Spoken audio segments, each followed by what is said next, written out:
Hermanos, paz de Cristo. Gracias por estar con nosotros esta mañana. Me da mucho gusto que tomen el tiempo para unirse con nosotros y estudiar este mensaje o considerar este corto estudio de la palabra de Dios. Vamos a estar en Hechos capítulo 2, versículos 41 y 42 principalmente, pero el domingo estaremos estudiando el 41 al 47. Debo decir que desde este día en adelante voy a hacer un pequeño ajuste en la manera en que doy los estudios a través de este medio. Lo que voy a estar haciendo es que voy a recortar los mensajes de 15 a 20 minutos, más o menos, y lo que voy a dar es un resumen del mensaje que vamos a estar predicando el domingo, una elaboración más amplia, obviamente, el domingo. Y quiero hacer esto porque pues ya hemos abierto por completo el culto de español y el culto de inglés también ya está por completo, completamente abierto. Los estamos invitando a que vengan al culto el domingo, traigan sus amigos, traigan su familia. Dios nos ha estado bendiciendo mucho. Qué bendición, hermanos, poder estar en la casa del Señor el domingo.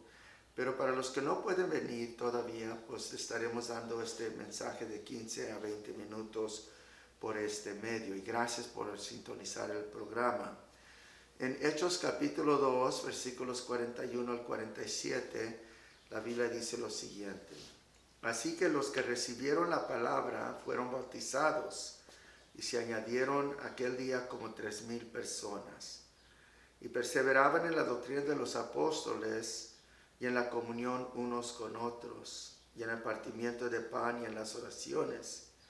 Y sobrevino temor a cada persona, y muchas maravillas y señales eran hechas por los apóstoles. Todos los que habían creído estaban juntos y tenían en común todas las cosas, y vendían sus propiedades y sus bienes y los repartían a todos según la necesidad de cada uno. Y perseverando unánimes cada día en el templo y partiendo el pan en las casas, comían juntos con alegría y sencillez de corazón, alabando a Dios y teniendo favor con todo el pueblo. Y el Señor añadía cada día a la iglesia los que habían de ser salvos. Ahora vamos a orar. Señor, bendícenos en este tiempo de estudio. Te pido que bendigas a todos los hermanos que están escuchando este mensaje. Que tu gracia y tu favor, Señor, los acompañe y que tu misericordia los abrace. Bendícelos, te lo pido, y al escuchar este mensaje puedan ser edificados en la fe. En el nombre del Señor. Amén. Hermanos, en esta ocasión estamos enfocándonos en esta pregunta. ¿Qué clase de iglesia debemos ser? ¿O qué clase de iglesia debe ser una iglesia apostólica? La palabra apostólica tiene que ver con una clase de iglesia muy específica. El decir que somos apostólicos quiere decir que nosotros estamos intentando ser o nuestro anhelo es ser una iglesia que cree lo que los apóstoles creían y que tienen las prácticas que los apóstoles establecieron en la iglesia apostólica primitiva. Entonces, cuando yo me pregunto a mí qué clase de iglesia debemos ser, lo que yo quiero entonces hacer o lo que he hecho es que miro al libro de los Hechos y miro qué clase de iglesia era la iglesia apostólica primitiva. Y ahora Hechos capítulo 2, como ya hemos estudiado, nos describe el descenso del Espíritu Santo, nos describe la explicación de Pedro sobre el bautismo del Espíritu Santo, nos habla de el evangelio que se predica y entonces el mensaje de salvación, que es la respuesta a la pregunta ¿qué debemos hacer para ser salvos? En el versículo 37. Y ahora en el versículo 47 al 41, la Biblia, 41 al 47, la Biblia nos está describiendo a nosotros lo que es la vida de la iglesia apostólica. Después de que fueron bautizados, la Biblia nos da un resumen de lo que era la actividad y la vida de la iglesia apostólica. Y esto debe de interesarnos también porque nosotros debemos de ser una iglesia apostólica no solo en doctrina, sino también en práctica. Esto es sumamente importante. Ahora lo que yo quiero hacer es que examinemos de menos 2 versículos de este Hechos capítulo 2 para este estudio. Y quiero que hagamos la pregunta, ¿qué clase de iglesia debemos ser? Y la respuesta va a ser, de menos para este estudio, que debemos de ser una iglesia o tratar de modelar nuestra iglesia tras el modelo de la iglesia primitiva apostólica. Entonces, teniendo esto en mente, lo que quiero hacer es entonces tomar 3 características de la iglesia apostólica e invitarlos a ustedes que piensen sobre esto, no solo sobre la iglesia en general, sino sobre qué implicaciones tiene esto sobre usted, ¿verdad? Y su persona y su servicio a Dios. ¿Qué clase de iglesia era la iglesia apostólica primitiva? Es decir, la iglesia en sus inicios. Y estos versículos de nuevo lo describen. Veamos en el versículo número 42 lo que la Biblia dice. La Biblia dice en el 42, y perseveraban en la doctrina de los apóstoles, ¿sí? Y en la comunión unos con otros, y en el partimiento del pan, y en las oraciones.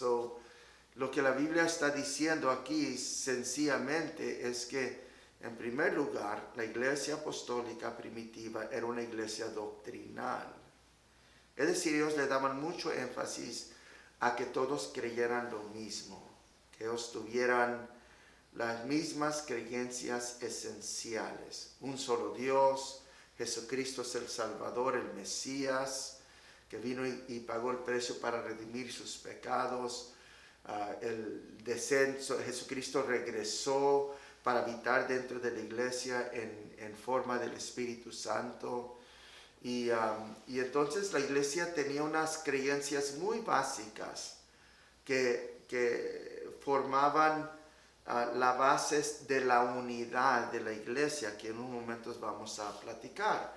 Pero una de las cosas que unía a la iglesia era la doctrina.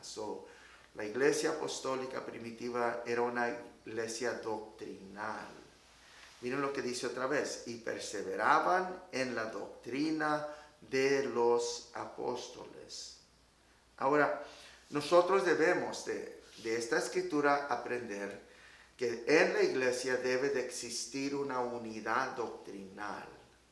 No se vale que con respecto a lo que la Biblia enseña, con respecto a lo esencial de las doctrinas del cristianismo, no se vale que uno crea una cosa y otro crea otra. Tiene que haber unidad doctrinal.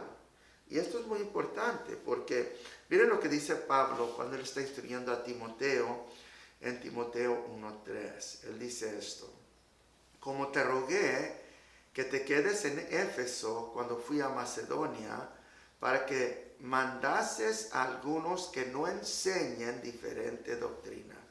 La Biblia nos describe aquí un escenario donde Pablo y Timoteo están en Éfeso y Pablo tiene que seguir adelante en sus viajes misioneros y él va a Macedonia. Pero antes de irse se da cuenta que hay algunas personas en la iglesia que están enseñando doctrinas diferentes. Y Pablo le dice a Timoteo, te voy a dejar a ti aquí, tú quédate aquí en Éfeso. Y tú manda a aquellos que están enseñando cosas diferentes que no lo hagan. Es decir, lo que Pablo estaba instruyendo a Timoteo es guarda la unidad de la doctrina. No dejes que haya muchas diferentes creencias en contradicción a la doctrina sana. Debe de haber unidad con respecto a la doctrina. Ahora miren el capítulo 4, versículo 1 de 1 de Timoteo, que dice esto: pero el Espíritu dice claramente que en los postreros tiempos, algunos apostatarán de la fe, escuchando a espíritus engañadores y a doctrinas de demonios. Entonces esta escritura es muy interesante porque nos dice que falsas doctrinas crían una avenida para que espíritus falsos y engañadores puedan entrar a la iglesia. Esto es muy importante. Considere conmigo el hecho de que la doctrina no es nomás letra y escritura o papel y pluma. La doctrina tiene un elemento que es muy espiritual. La Biblia dice que tus mandamientos, tu palabra es lumbrera a mi camino. Es decir, la palabra de Dios te va a mantener caminando bien en la senda en que debes de seguir. La doctrina sana tiene un elemento espiritual. Te va a conducir por los caminos de Dios. Si tú tienes y das atención más bien a la doctrina. Ahora, son espíritus engañadores que están tras toda falsa doctrina. Y el propósito de estos espíritus engañadores es de que la gente pierda la fe. Lo que dice la Escritura aquí. Y los últimos días en que nosotros estamos viviendo se caracteriza precisamente por eso. Que hay espíritus, óigame bien, tanta gente enseñando tanta doctrina falsa, y a través de las doctrinas falsas, los espíritus engañadores, hermanos, tienen o agarran acceso a aquellos cristianos, a aquellas personas que no dan diligente atención a la doctrina del Señor. Es muy importante. Entonces, hay que quitarnos el velo, ¿verdad? Hay que entender que creer doctrina no es opcional. Yo no puedo decidir qué escoger qué creer y qué no creer. Porque si yo me permito creer doctrinas que no son falsas, me voy a meter en un tremendo problema, porque allí me meto en un ámbito donde espíritus malignos pueden, hermanos, seducirme y llevarme a un lugar donde pierdo la fe. Esta es la meta y el objetivo de los espíritus que se mueven en el ámbito de doctrinas falsas. Ahora, en este día nosotros estamos viviendo muy particularmente en un tiempo donde la juventud y con todo esto del relativismo, y mucha gente ya viene a la iglesia, escuchan a sus pastores y a la palabra de Dios, pero ya vienen con ideas preconcebidas. Ellos ya vienen con lo que ellos creen. Y si el pastor o el predicador o el evangelista enseña algo diferente, levantan la defensiva. Se ponen a defender sus creencias en vez de abrir su corazón para oír sin prejuicios lo que Dios está diciendo. Todos tenemos esta capacidad de escuchar a la defensiva. Todo lo hemos hecho en un tiempo u otro en nuestra vida, en un argumento familiar, en una situación u otra, en vez de oír el argumento, en vez de oír lo que se está diciendo, estamos oyendo con las defensas hacia arriba y en realidad no estamos oyendo nada, solo estamos bloqueando lo que se está diciendo. Entonces, cuando los líderes de la iglesia hablan de las doctrinas de la iglesia que son importantes, los miembros de la iglesia deben de dar atención y estar dispuestos a corregir en ellos mismos creencias que no son correctas. ¿Por qué? Porque detrás de la falsa enseñanza hay espíritus engañadores que quieren mover a la persona de la verdad a perder su fe. Es lo que dijo Pablo a Timoteo. Y creo que es por esto que en el capítulo 1, versículo 3, él dice, mira, tú quédate aquí, no te vayas conmigo a Macedonia. Quédate aquí y manda a esos falsos maestros que paren de enseñar doctrinas que no son correctas. Cuando la iglesia, cuando la escritura en Hechos 2 describe la iglesia apostólica, la primera cosa que dice es que era una iglesia doctrinal, porque la doctrina es una vanguardia para la iglesia. La doctrina guarda la salud y la sanidad y la santidad de la iglesia. Y cuando la iglesia no ama la doctrina, la iglesia se está exponiendo a tanta suciedad y a tantas diferentes ideas que contaminan la vida de la iglesia y que en realidad desvían pueden desviar a miembros o cristianos a perder la fe.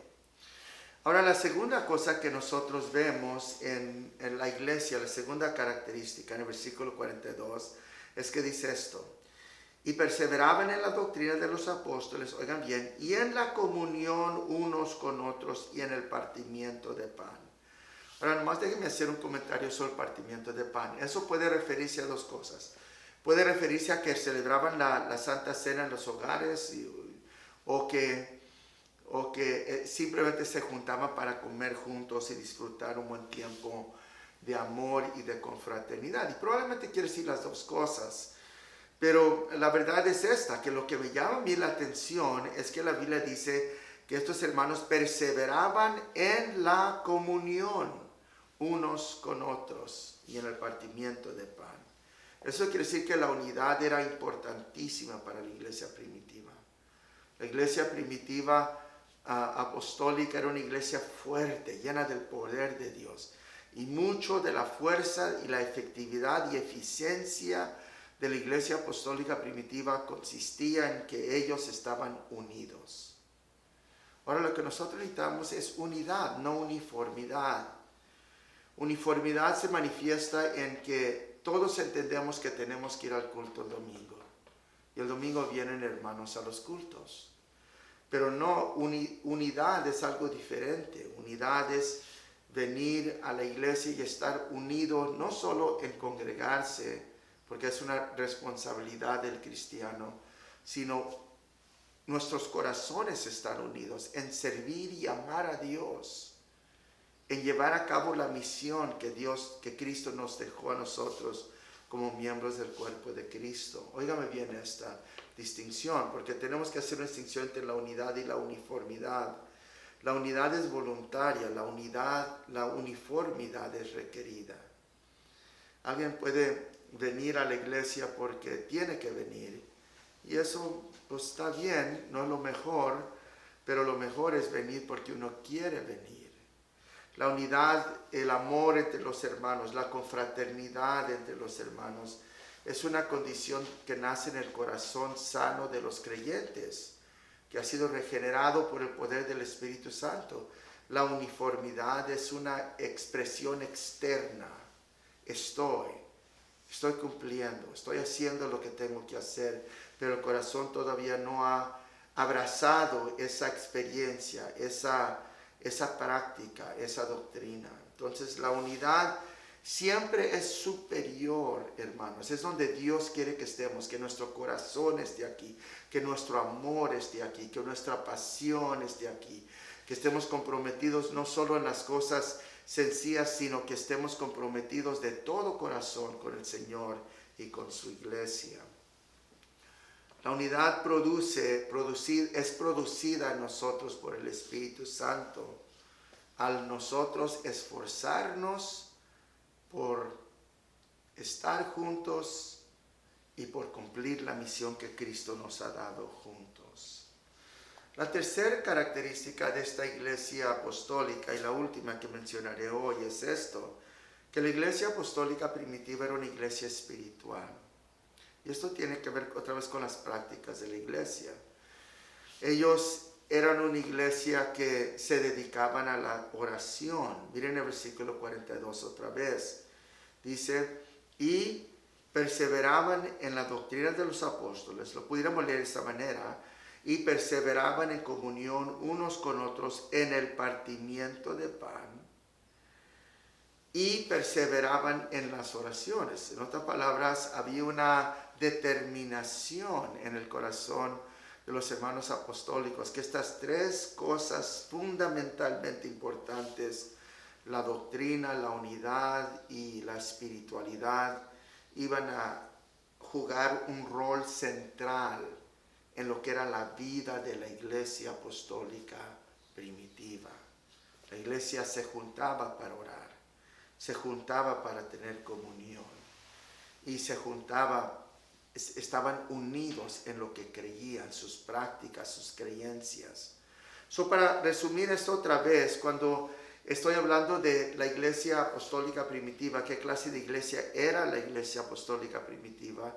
La iglesia apostólica primitiva era una iglesia apostólica en doctrina y en práctica. Y las doctrinas, bueno, eran las doctrinas, lo que enseña la Biblia, lo que ellos creían de Cristo, que había solo un Dios y que ese Dios se había manifestado en carne en la persona de nuestro Señor Jesús. Estas eran las creencias de los hermanos. Y también era una iglesia unida alrededor de la doctrina y las verdades que enseñaban y el amor cristiano. Y era una iglesia espiritual. Yo le pregunto a usted al concluir este mensaje. Cuando usted escucha la palabra de Dios, ¿baja los filtros, las defensas? Y escucha a sus líderes, en ese caso eran los apóstoles, ahora es su pastor y el cuerpo ministerial. Escucha a sus líderes cuando enseñan doctrinas, aun cuando esa doctrina va en contra quizás de algo que usted crea personalmente. Porque es importante que haya unidad con respecto a doctrina. En segundo lugar, en cuanto a comunión, ¿es una persona usted que se aísla o es una persona usted que le encanta estar o que acostumbra estar regularmente cada semana en las reuniones de los hermanos, en el templo y en las casas? Porque hay algo muy, muy importante en la comunión de los santos que nosotros debemos de entender y de participar. En tercer lugar, le pregunto a usted, si usted es una persona que practica la oración y el ayuno y la consagración, ¿cómo está su relación con Dios? Porque de eso brota todo lo demás que Dios hace. Y miren lo interesante que dice la Escritura. En el siguiente versículo dice, en el 43, y sobrevino temor a toda persona, y muchas maravillas y señales eran hechas por los apóstoles. Cuando la iglesia es doctrinal, está unida, y cuando la iglesia tiene estas importantísimas prácticas y creencias y las guardan, cuando la iglesia es espiritual, cuando la iglesia es de esta forma, ¿saben lo que sucede? Se crea una reverencia por las cosas de Dios entre todo el pueblo, un temor por Dios, una reverencia y respeto por las cosas sagradas. Y también, cuando Dios mira eso, Él extiende su mano para hacer milagros y sanidades y prodigios. El Señor demuestra públicamente su agrado en la manera que la iglesia está viviendo. Hermanos, únase a la visión de la iglesia.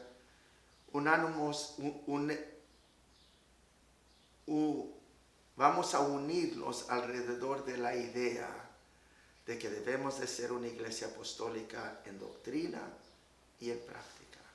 Mi deseo es que Dios los bendiga. Vamos a orar y en el nombre de Jesús, que esta enseñanza llegue a su corazón y pueda hacerlo usted pensar y meditar en quizás algunos ajustes que necesita usted o necesitamos nosotros hacer. Señor, bendice este tiempo, estos hermanos que han escuchado, esa persona que ha escuchado el Evangelio en este día. Te pido que la gracia de Dios esté con ellos y que podamos nosotros todos crecer en la fe apostólica, que amemos la doctrina, la enseñanza de los apóstoles y los profetas, y que amemos, Señor Jesús, las prácticas de la iglesia. Te lo pido en el nombre de Jesucristo. Gracias, Padre. Amén. Bueno, Dios les bendiga. Nos vemos el domingo que viene. Dios mediante.